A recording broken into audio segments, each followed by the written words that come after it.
Hello everyone, स्वागत है आप सभी का। तो आज से हम अपना जो PYQ सीरीज़ है उसे फिर से कंटिन्यू करते हैं। और ये पेपर सेटर मैंने इसलिए रखा है इसका नाम, क्योंकि देखिए एग्जामिनर जो है पेपर सेट करेगा तो यहीं से करेगा, क्योंकि मैं यहाँ पे जो है डिफरेंट एग्ज़ाम्स जो है रेलवे के 5 से 6 एग्ज़ाम से उठाता हूँ। और क्वालिटी क्वेश्चंस होते हैं, ये नहीं कि रद्दी क्वेश्चंस मैं उठा लेता हूँ। बहुत ही अच्छे क्वेश्चंस होते हैं, कंसेप्चुअल क्वेश्चंस भी होते हैं, लंबे क्वेश्चंस भी होते हैं, और जिसमें आपको दिक्कत आती है वैसे क्वेश्चंस भी आते हैं।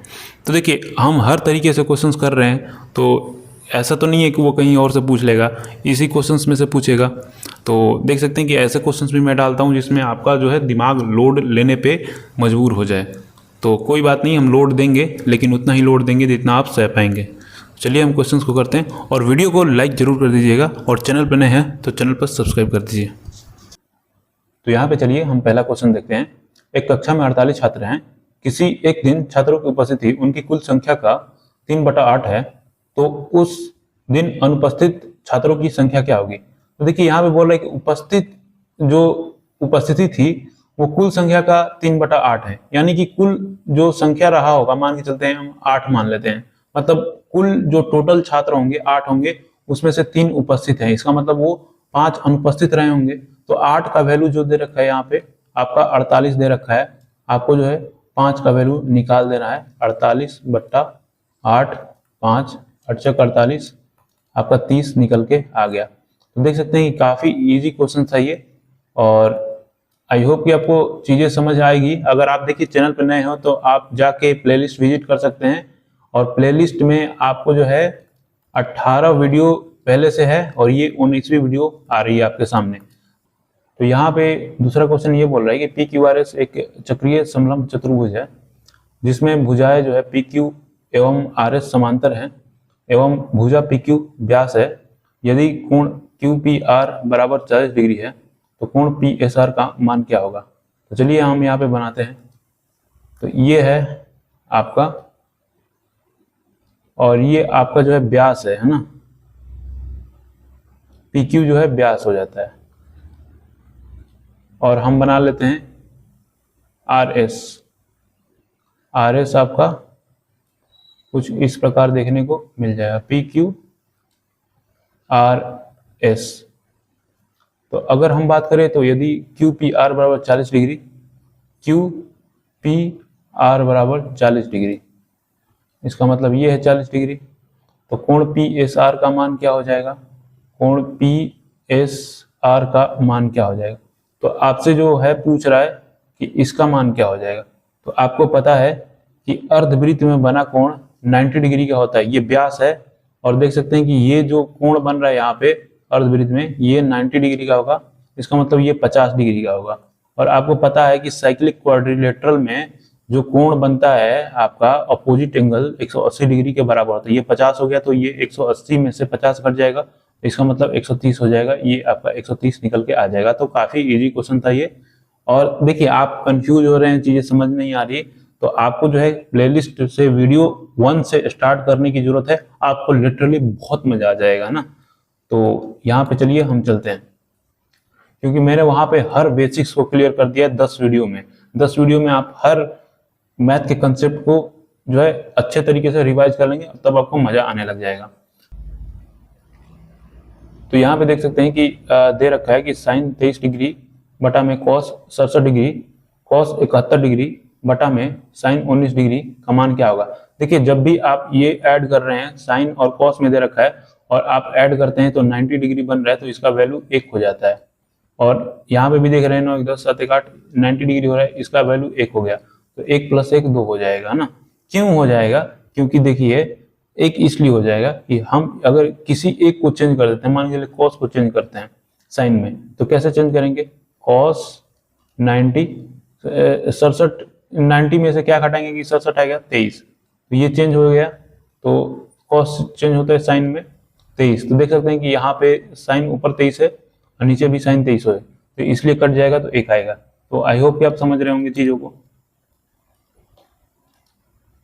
5,000 रुपए के लिए 10% वार्षिक ब्याज की दर से 3 वर्षों में साधारण ब्याज और चक्रवृद्धि ब्याज का अंतर। तो आपको क्या फॉर्मूला याद है 3 वर्ष का, P × R/100, a whole square 300 plus r by 100। तो ये आपको याद होना चाहिए क्योंकि इस पे क्वेश्चंस बहुत रिपीट होते हैं।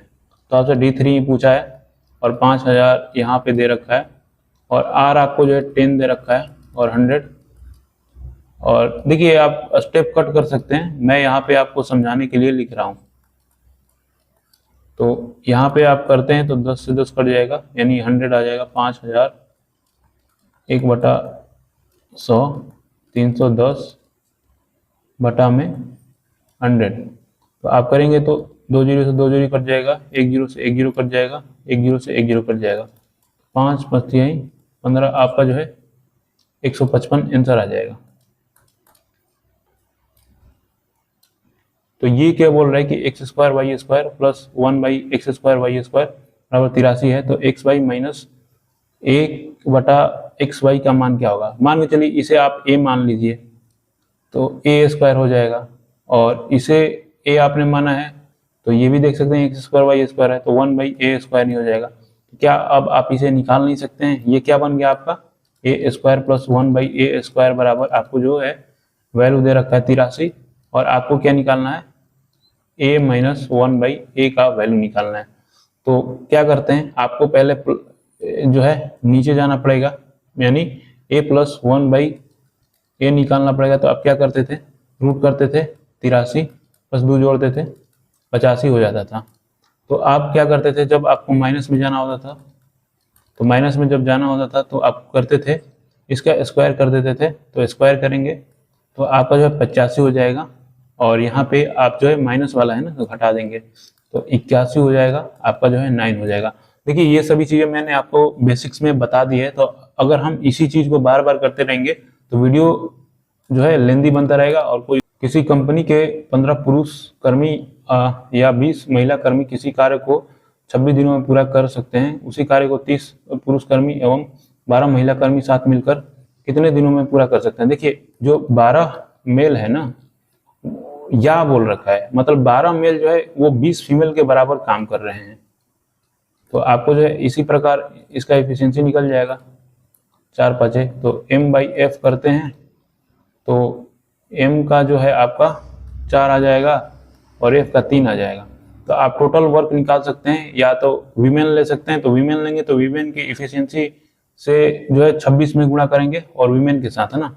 तो चलिए हम यहाँ पे मेल ले लेते हैं, तो मेल ले लेते हैं। तो 15 m था, तो m का जो है मान जो है 4 है, और यहाँ पे जो है 26 है, और बटा में ये आपका टोटल वर्क हो गया। उसी कार्य को जो है, इसी कार्य को जो है 30 पुरुष कर्मी, 30 पुरुष कर्मी, इसका मतलब 30 गुणे 4 हो जाएगा, और प्लस 12 3 हो जाएगा। तो आप जो है इस प्रकार देख सकते हैं। तो अगर हम बात करें तो 15 गुणे 4 गुणे 26 120, अब बढ़ते हैं 36, 120 और 36 कितना हो जाएगा आपका? 156 हो जाएगा। तो 26 छक्का 156 होता है, द्वितीय पचतीय दूसरी का आपका जो है 10 दिन आंसर हो जाएगा। देख सकते हैं काफी इजी तरीके से हमने आंसर निकाल लिया। अगर हम बात करें तो दो समरूप त्रिभुजों का जो है पी क्यू आर और त्रिभुज एक्स वाई जेड के परिमाप जो है क्रमशः इतना है, तो ये इतना है। तो पी क्यू, देखिए जब भी समरूप त्रिभुज होता है ना, तो इसके परिमाप हो गए हैं, चाहे इसके भुजा हो गए या इसके मीडियन हो गए, सभी जो है बराबर में चलती है। तो यहाँ पे अगर हम बात करें तो ये आपका परिमाप दे रखा है ना, पी क्यू आर का 48 ऊपर दे रखा है और एक्स वाई जेड का 24 नीचे दे रखा है। तो ये जो है बराबर हो जाती है भुजा के। तो एक्स वाई वाला जो है ऊपर रहेगा, सॉरी एक्स वाई वाला नीचे रहेगा, क्योंकि हमने एक्स वाई वाला नीचे लिख रखा है, पी क्यू जो है ऊपर रहेगा। तो अगर देखें यहाँ पे तो ये कैसा हो गया है, तो ये आपका जो है 1/2 हो गया है, तो ये भी 1/2 हो जाएगा। तो 1/2 हो जाएगा, इसका मतलब ये आपका 24 हो जाएगा। तो यहाँ पे आपका ये आंसर हो जाएगा। बाकी आप जब एरिया दे रखा होता है तो उसमें क्या करेंगे, तो एरिया जो होता है ना, वो जैसे कि यहाँ पे पी क्यू आर दे रखा है, जैसे पी क्यू भुजा हो गया और एक्स वाई हो गया, तो एरिया जो होता है इनके स्क्वायर के बराबर होता है। जैसे कि एरिया बराबर त्रिभुज पी क्यू आर और त्रिभुज, एरिया ऑफ त्रिभुज XYZ। तो आपको मैंने ये रिवाइज के लिए बता दिया। तो यहाँ पे देख सकते हैं कि ये क्या बोल रहा है कि आपको दे रखा है कुछ इस प्रकार वैल्यू। क्या आपको यहाँ पे देखने को मिल रहा है कि ये ए स्क्वायर माइनस बी स्क्वायर बना रहा है। तो ए स्क्वायर माइनस बी स्क्वायर क्या होता है, मैंने आपको बताया था कि एक बार जुड़ जाएगा और एक बार घट जाएगा। तो आप देखेंगे कि ये आप सेम वैल्यू नीचे दे रखा है, ए प्लस बी दे रखा है, तो ये कट जाएगा ना एक बार, तो ए प्लस बी ऊपर आएगा तो कट जाएगा, तो बचेगा क्या, ए माइनस बी ही बचेगा। तो 0.27 माइनस 0.13 हो जाएगा, 4 हो जाएगा, 1 हो जाएगा, 0.14 आपका वैल्यू हो जाएगा। तो ये आपका वैल्यू हो जाएगा। यहाँ पे देख सकते हैं कि बोल रहा है कि दो संख्याओं का योग जो है 16 है और उनका गुणनफल जो है 63 है। उन दोनों संख्याओं का व्युत्क्रम का योग क्या हो जाएगा। तो आपसे क्या पूछ रहा है, जैसे कि हमने मान लिया कि ए और बी जो है दो संख्याएं हैं और इनका योग जो दे रखा है 16 दे रखा है और इनका गुणनफल जो दे रखा है 63 दे रखा है।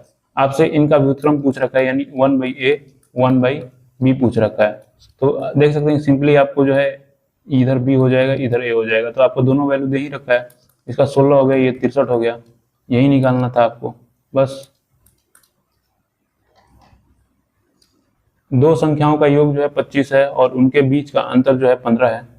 दोनों संख्याओं का अनुपात क्या हो जाएगा। क्या आप ये निकाल नहीं सकते हैं ओरली? जी बिल्कुल निकाल सकते हैं। अगर हम बात करें एक संख्या 20 हो जाएगा, सेटिस्फाई करा लेते हैं, और एक 5 हो जाएगा, तो देख सकते हैं 25 हो रहा है। एक 20 हो जाएगा और एक 5 है तो आपका 15 हो जा रहा है।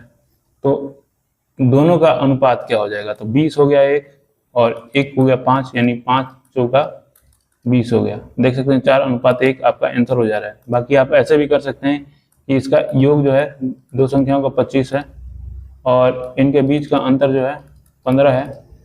तो अगर आप एक याद करते हैं तो मैंने आपको बताया था कि बड़ा वाला जब आपको याद करना होता है दोनों को जोड़ के 2 से भाग कर देंगे, यानी 40/2 20 हो जाएगा। और जब छोटा वाला ज्ञात करना होता है तो दोनों को घटा के यानी कि 10/2 यानी आपका 5 हो जाएगा। तो देख सकते हैं कि वहीं आपको प्राप्त हुआ, ए जो है 20 है और बी जो है 5 है, 5 चौका 20 आपका जो है इस प्रकार देखने को मिल गया।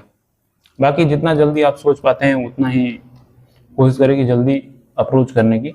tan theta plus cot theta बराबर 5 है, then tan square theta plus cot square theta plus 2 cot square 60 degree का मान क्या हो जाएगा।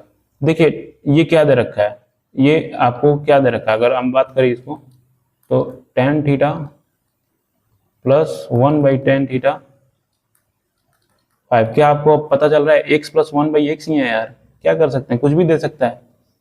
तो हमें तो कॉन्सेप्ट से भटकना नहीं है।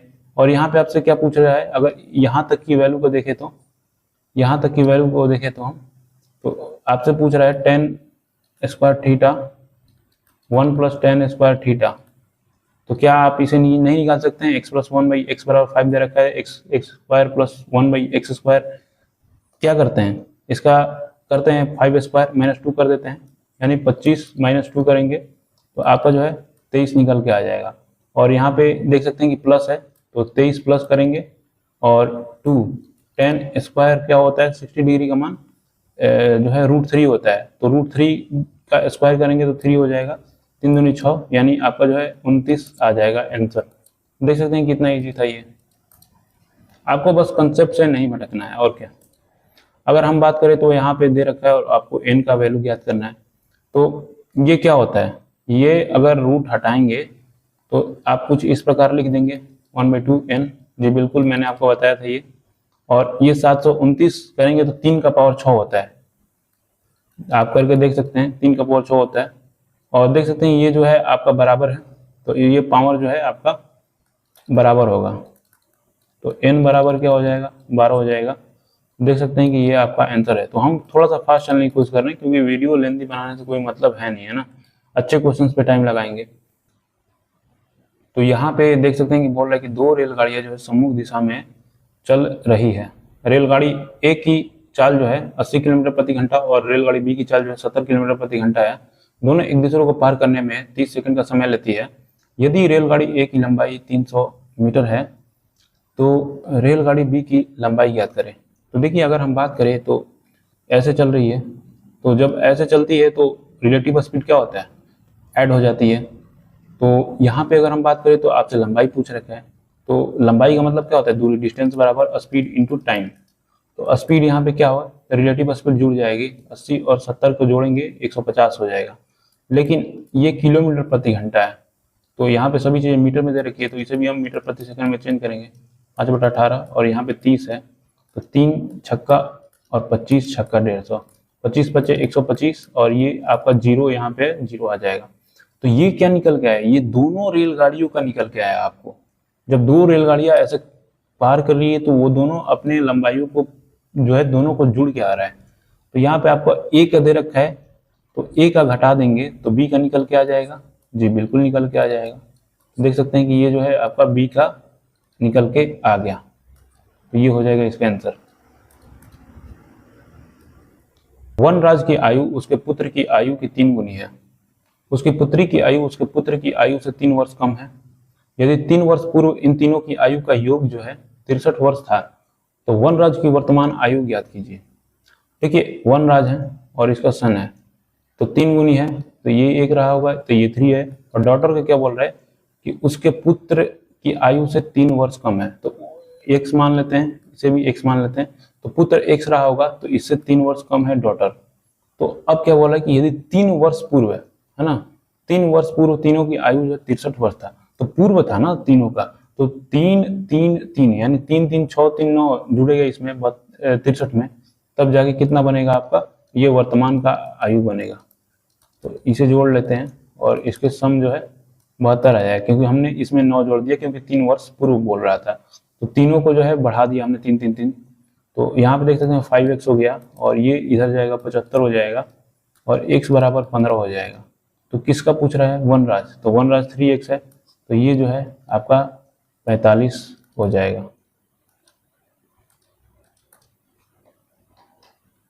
तो यहाँ पे बोल रहा है कि किसी यात्रा का 1/3 हिस्सा 25 किलोमीटर प्रति घंटा की चाल से तय किया जाता है।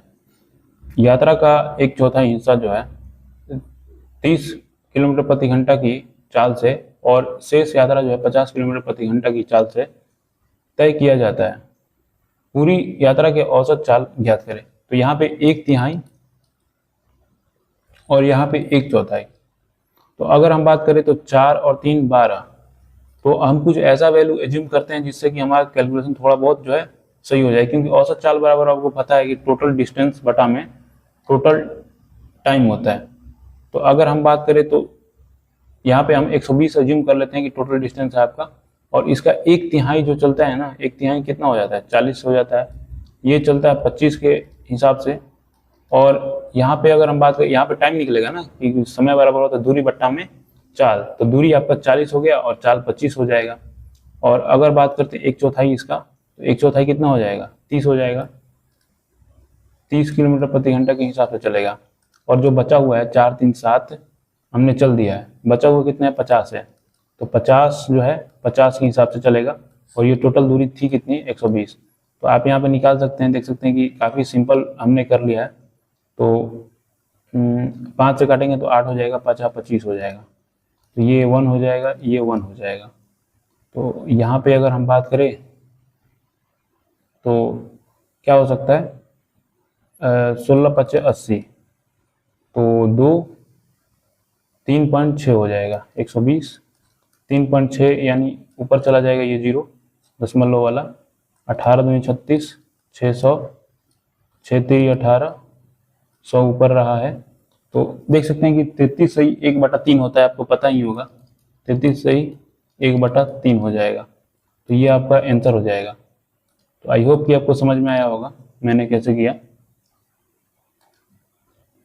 एक तार को मोड़कर एक वर्ग बनाया गया है जिसका क्षेत्रफल जो है इतना है। उसी तार को खोलकर पुनः मोड़कर एक आयत बनाया जाता है जिसका लंबाई जो है 40 सेंटीमीटर है। एक आयत की चौड़ाई ज्ञात करें। तो देखिए बात यह है ना कि जब कोई चीज मोड़ कर बनाया जाता है ना, तो वो परिधि के बराबर होता है। तो यहाँ पे क्षेत्रफल क्या है वर्ग का, अगर a² की बात करें तो आपका जो है 1089 है, तो 1089 जो है आपका 33 का स्क्वायर होता है, तो 33 हो जाएगा। तो मैंने अभी बताया कि जब भी कोई चीज मोड़ के बनाया जाता है वो परिधि के बराबर होता है। तो वर्ग का परिधि कितना हो जाएगा, 4a हो जाएगा, है ना। तो 4a हो जाएगा, हम डायरेक्टली लिखते हैं कि जो है इसका परिमाप जो है कितना रहा होगा, इतना रहा होगा। और ये क्या बोल रहा है कि उसी तार को खोलकर पुनः मोड़कर एक आयत, मतलब तार तो उतना ही है ना, तार की तो परिधि उतनी ही है, और उसको जो है क्या बनाया जाता है, एक आयत बनाया जाता है जिसकी लंबाई जो है 40 सेंटीमीटर है, तो आयत की चौड़ाई क्या हो जाएगी। तो देखिए ये जो तार की परिधि है, अगर आयत भी बनाएंगे तो परिधि तो बराबर ही रहेगी ना भाई, तो परिधि बराबर कर देते हैं। आयत की परिधि क्या होती है, 2 इंटू लंबाई प्लस चौड़ाई होती है। लंबाई 40 दे रखा है, चौड़ाई आपको फाइंड करनी है। तो अगर हम बात करेंगे तो 2 दूनी के 4 हो जाएगा, 33 दूनी 66 हो जाएगा। और यहाँ पे डायरेक्टली हम इधर कर लेते हैं, घटा देंगे, यहाँ पे 40 घटा देंगे भी, तो आपका जो 26 निकल के आ जाएगा। आपको समझ में आया होगा कि मैंने क्या किया कि यहाँ पे परिमाप को बराबर कर दिया, क्योंकि जो यहाँ पे परिमाप रहा होगा तो उसी तार से इसको बनाया जा रहा है आयत को, तो इसका भी वही परिमाप रहा होगा।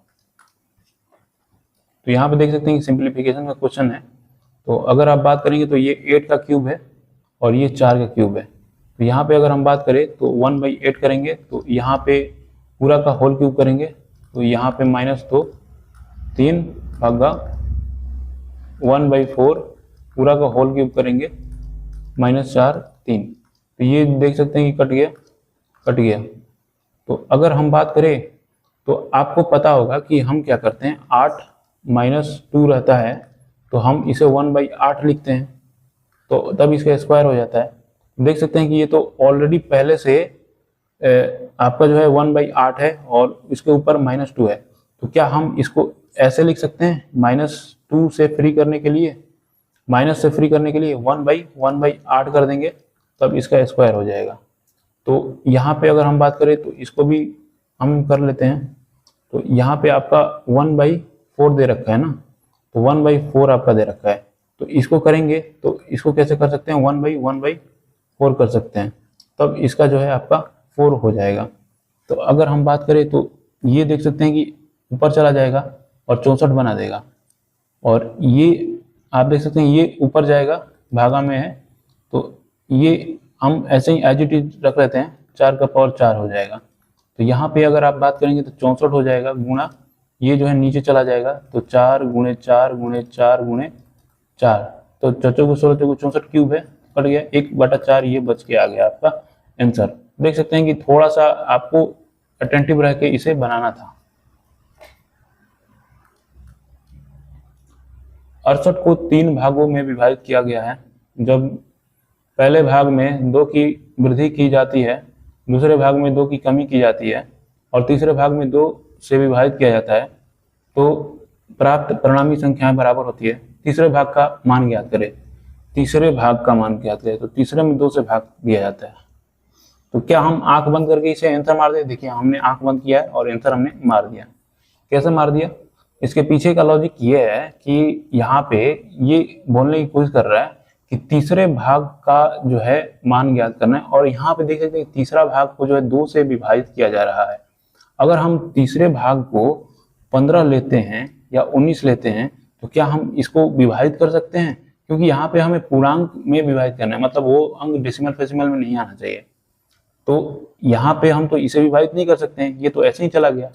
और एक 68 ऐसा तो नहीं हो सकता है ना कि भाई यहाँ पे 68 है और इसको डिवाइड कर रहे हैं, और यहाँ पे आपने इसको जो है डिवाइड भी किया है, पहले संख्या में और दूसरी संख्या में, और तीसरा संख्या 68 की 68 ही आ जाए, ऐसा तो नहीं हो सकता है। तो एक ही ऐसा क्वेश्चन बच, ऐसा ही एक ही ऐसा ऑप्शन बच रहा है जो कि ये चीजों को सेटिस्फाई कर रहा है। तो चलिए यहाँ पे देख लेते हैं वैसे बेसिक। तो अगर हम बात करें तो x y z को जो है 3 भागों में बांटा गया 68 है ना, जिसमें कि जब पहले भाग में 2 की वृद्धि की जाती है, तो x में जो है 2 की वृद्धि की जाती है, दूसरे भाग में जो है 2 की कमी की जाती है, y में 2 की कमी की जाती है, और तीसरे भाग को जो है 2 से विभाजित किया जाता है। तो क्या होता है कि प्राप्त संख्या बराबर हो जाती है, तो ये बराबर होगी। तो तीसरे भाग का, तो मान के लिए हम k मान लेते हैं। तो अगर हम बात करें तो x + 2 बराबर के, x बराबर k माइनस 2 हो गया। और अगर हम यहाँ पे बात करें तो y माइनस 2 के, y बराबर k प्लस 2 हो गया। तो यहाँ पे अगर हम बात करें तो z बाई 2 के, z बराबर 2 के हो गया। तो अब आपको क्या करना है यहाँ पे कि x plus y plus z का वैल्यू पुट कर देना है। तो देखेंगे तो x का वैल्यू जो है k माइनस 2 आया है और y का वैल्यू जो है k प्लस 2 आया है और z का 2k आया है जो कि 68 के बराबर है। तो यहाँ पे माइनस 2 प्लस 2 कट गया, 2 2 4 के, 4 के यहाँ पे आ गया 68, तो 17 चौका 68 आ गया यहाँ पे, तो k बराबर 17 आ गया। तो तीसरे भाग का मान ज्ञात करना है। तो तीसरा भाग क्या निकाला है, जेड ही है तीसरा भाग। तो k का वैल्यू आपने जो है 17 निकाला है और 2k है, 2 गुणे 17 आपका जो है 34 आ जाएगा। देख सकते हैं इतना आपको करना पड़ जाएगा अगर करने चलते हैं। बाकी यहाँ पे तो आंसर आपने टिक कर ही दिया था, आंख बंद करके कर दिया था आपने। बाकी चलिए चलते हैं यहाँ पे। तो 64 किलोमीटर प्रति घंटा की चाल से चल रही 400 मीटर लंबी एक रेलगाड़ी 80 किलोमीटर प्रति घंटा की चाल से विपरीत दिशा में चल रही 720 मीटर लंबी एक अन्य रेलगाड़ी को पार करती है। तो दूसरी रेलगाड़ी को पहली रेलगाड़ी में बैठे एक व्यक्ति को पार करने में कितना समय लगेगा। देखिए ऐसे क्वेश्चन आते हैं थोड़ा कंफ्यूजिंग होते हैं, क्योंकि लोग यहाँ पे क्या करते हैं कि दोनों का लंबाई जोड़ देते हैं, लेकिन यहाँ पे ये नहीं करना होता। ये बहुत बड़ी गलती करते हैं आप लोग। यहाँ पे ये बोल रहे हैं ना कि दूसरी रेलगाड़ी को पहली रेलगाड़ी में बैठे एक व्यक्ति को पार करने में कितना समय लगेगा। समय बराबर क्या होता है, समय बराबर होता है दूरी बट्टा में चाल, यानी डिस्टेंस बट्टा में स्पीड। तो डिस्टेंस क्या लगेगा आपको, डिस्टेंस इन दोनों को जोड़ के नहीं लगेगा आपको, डिस्टेंस उसका लगेगा जो रेलगाड़ी जो है बैठे व्यक्ति को पार कर रही है। मतलब वो व्यक्ति को पार कर रही है, इसका मतलब वो अपनी लंबाई को पार कर रही है। मैंने आपको बार बार कई बार बताया पिछले वीडियो में कि जब व्यक्ति या खंबा को पार करे कोई ट्रेन, तो वो अपनी लंबाई पार करती है। तो काफी लोग ये करते हैं कि दोनों लंबाई को जोड़ देते हैं, जो कि गलती हो जाता है। तो दूसरी रेलगाड़ी पार कर रही है ना, दूसरी रेलगाड़ी पार कर रही है, तो इसका हम लंबाई लेंगे 720। तो यहाँ पे चाल आपका क्या लगेगा, रिलेटिव स्पीड लगेगा। तो रिलेटिव स्पीड क्या लगेगा, तो आप देख सकते हैं कि विपरीत दिशा में चल रहा है, तो विपरीत दिशा में चल रहा है तो 80 और 64 क्या हो जाएगा, 144 हो जाएगा।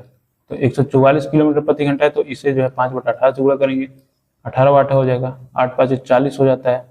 तो 40 हो जाता है तो 0 कट जाएगा और 18 चौक 72 हो जाएगा। देख सकते हैं कि 18 सेकेंड आपका आंसर आ जाएगा।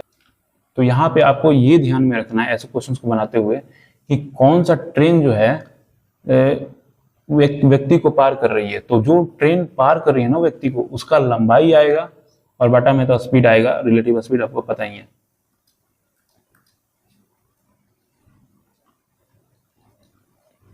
एक व्यक्ति एक वस्तु को 25% के लाभ पर बेचता है। यदि उसे 20% कम मूल्य पर खरीदा होता है, 10.5 कम मूल्य पर बेचा होता है, उसे 30% का लाभ होता है। तो वस्तु का क्रय मूल्य ज्ञात कीजिए।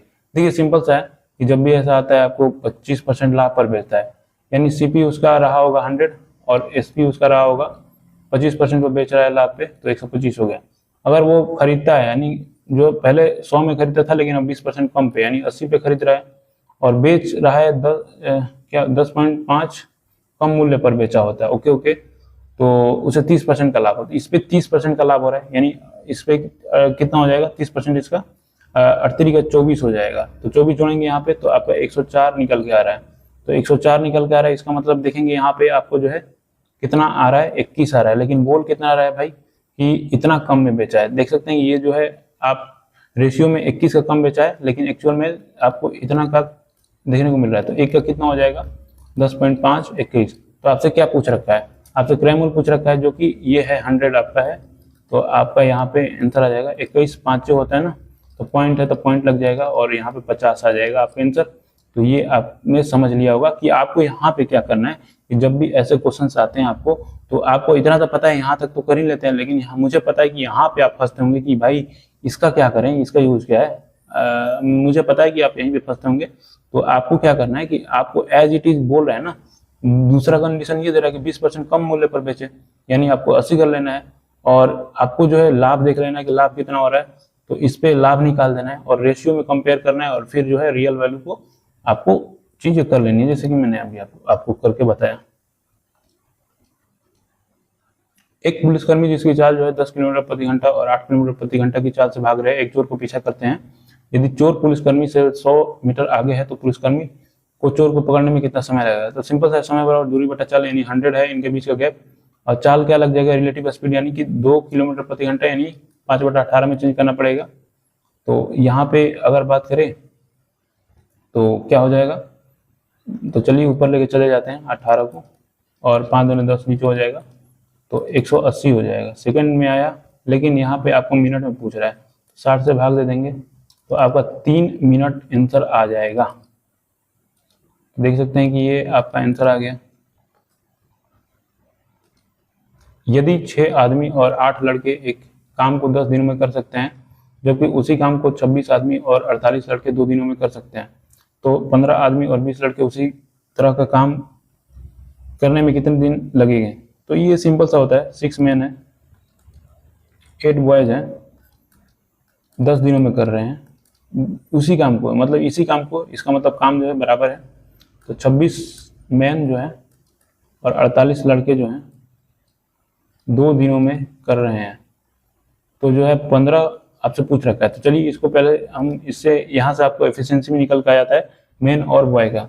2 5 10 कटा दिया हमने, तो 6 5 30 और 8 5 40 आपका आ गया।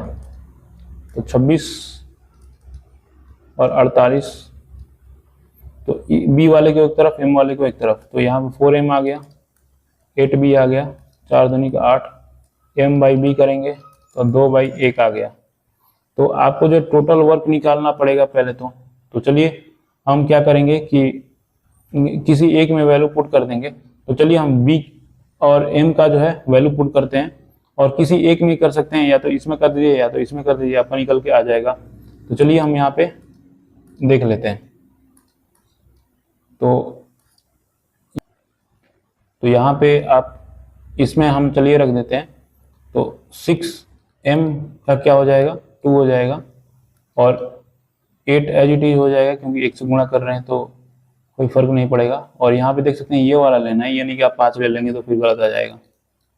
ये इक्वेशन पहले ये था कटाने से पहले। और यहाँ पे अगर हम बात करें तो 15 आदमी और 20 लड़के हैं जो कि इस काम को कर रहे हैं। 15 आदमी यानी 30 हो जाएंगे, और 20 लड़के 20 हो जाएंगे। तो यहाँ पे अगर करेंगे तो 6 दूनी 12, 8 20, 10 और 50। तो यहाँ पे अगर करेंगे तो 5 बच रहा है, क्योंकि 10 से 0 कट गया। अब 5 चौका 20, आपका जो है 4 आंसर देखने को मिल जा रहा है। तो थोड़ा सा ये टाइम टेकन होता है, लेकिन आपको पेशेंस से करना होता है।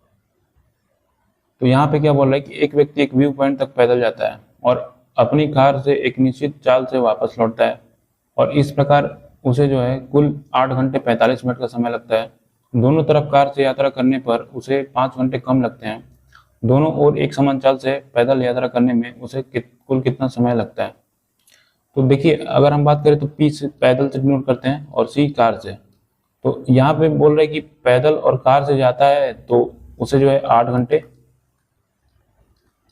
45 मिनट का टाइम लगता है, और दोनों तरफ कार से यात्रा करने पर उसे 5 घंटे कम लगते हैं।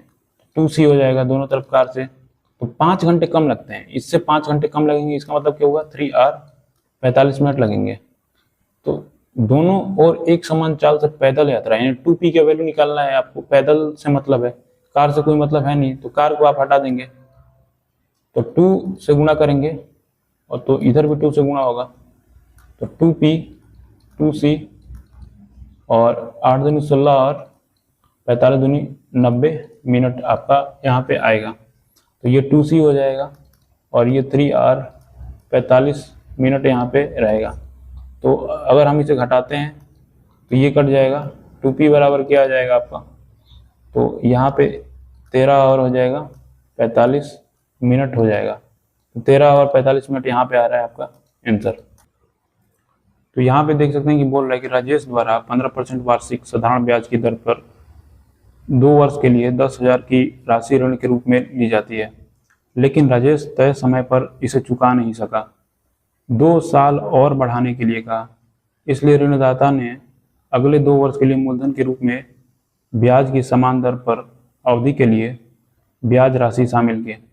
4 वर्ष के अंत में राजेश द्वारा भुगतान की गई कुल राशि क्या है। देखिए मामला ये है ना कि राजेश भाई साहब लेते हैं 2 साल के लिए ऋण, लेकिन वो 2 साल में चुका नहीं पाते हैं। अब क्या हो रहा है कि अब 4 साल में वो दे रहे हैं। अब ऋणदाता क्या कर रहा है कि भाई जो मूलधन है ना अब उस पर ब्याज लगा रहा है। तो बस सिंपल सी बात है कि यहाँ पे आपको क्या है कि 15% है, 2 वर्ष है, यानी 30 हो गया। और यहाँ पे बात करेंगे तो आपका जो है यहाँ पे 130 देना था उसे, तो यहाँ पे वो उसका पैसा हुआ नहीं, तो वो क्या कर रहे हैं कि यहाँ पे जो है फिर से 2 वर्ष का लगाएगा सेम साधारण ब्याज पे। इसका मतलब 130 है, अब जाके ये चुका देगा। तो बस यहीं से ये थोड़ा सा बात था कि आपको कैच कर लेना था। तो यहाँ पे अगर बात करेंगे तो 13 का स्क्वायर हो जाएगा 169, 100 आपका यही देना पड़ेगा। बस इतना ही सा क्वेश्चन था। ये देख सकते हैं कि बोल रहा है कि 250 प्रति केजी और 300 प्रति केजी मूल्य की चाय पाउडर की 2 किस्मों को 1:1:2 के अनुपात में चाय पाउडर की तीसरी किस्म के साथ मिलाया जाता है। यदि मिश्रण का मूल्य 350 किलोग्राम है तो तीसरी किस्म के चाय पाउडर का मूल्य ज्ञात करें। देखिए सिंपल सी बात है कि आपको यहाँ पे वेटेड एवरेज का यूज कर लेना है। क्या करना है कि 250 गुणे 1 प्लस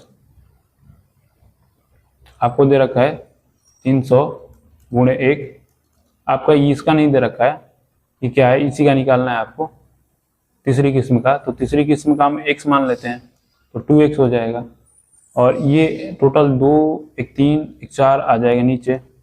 और ये क्या दे रखा है, टोटल का दे रखा है 350 दे रखा है। तो 250 300 2x 0 5 के 20 7 12 2 14 ना, तो 3 2 5 150 2x हो जाएगा और 1400 हो जाएगा। 2x बराबर कितना हो जाएगा, तो अगर हम बात करें तो 0 5 और 8, तो x बराबर क्या हो जाएगा 425 हो जाएगा आपका। तो यही तो हो जाएगा, हमने x माना था, 425 किधर है, यहाँ पे है। तो देखिए कितना आसानी से हो गया। अमन जो है 15% वार्षिक साधारण ब्याज की दर पे जो है इतना की राशि उधार लेता है। पहले वर्ष के अंत में वह उधार ली गई मूल राशि की वापसी के लिए इतना चुकाता है। यदि अमन दूसरे वर्ष के अंत में पहले वर्ष के दौरान अर्जित ब्याज भुगतान सहित सभी लंबित बकाया राशि का भुगतान करता है तो दूसरे वर्ष के अंत में वह कितना भुगतान करता है। तो ये आपके लिए HW है। और अगर आपको ये समझ में नहीं आया तो हमने इस पे लगातार 2-3 क्वेश्चन किए हैं, तो इससे जस्ट प्रीवियस वाले वीडियो देखेंगे तो वहाँ पे इसका एक्सप्लेनेशन मिलेगा, तो आप वहाँ से देख के इसे कर सकते हैं। तो ये आपके लिए होमवर्क है, इसका कमेंट करके हमें बताएं। और ये आपका सेशन यहीं पे समाप्त होता है। और बताइए कि ये सीरीज कैसा लगा आपको, और वीडियो अच्छा लगे तो बिल्कुल लाइक करें और कमेंट करके अपने इस पे फीडबैक दें कि हाँ आपको अच्छा लगा, कैसा नहीं लगा। तो चलिए मिलते हैं नेक्स्ट वीडियो में, तब तक के लिए बाय।